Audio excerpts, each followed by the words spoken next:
ইলিশ মাছ দিয়ে কচু শাক, না না চুলকাবে না, খুব সুন্দর। আমি আগে খেতাম তো এগুলো রান্না করে। হ্যাঁ পিছনে ফেলো, পিছনে ফেলো, মাথাটা ফেলে দাও, মাথাটা ফেলে দাও, মানে একটা কম, হ্যাঁ ফেলে দাও, ব্যাস। এবার পিছনে ফেলো, আমি গুছিয়ে নেবো, ব্যাস। মোটা মোটা দেখে কাটো, নাড়া দিয়ে নাও, নাড়া দিয়ে নাও। ওদের ঘর উল্টে গেছে, ওরা বাড়ি চলে গেছে বাড়ি করে। ওপারেতেই ঘর করেছে আবার।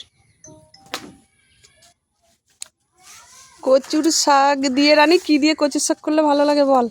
ইলিশ মাছ, ইলিশ মাছ তো সবসময় সারা বছর থাকে না, ছোলা দিয়েও ভালো লাগে, নারকল দিয়ে তুমি করো তো ভালো লাগে।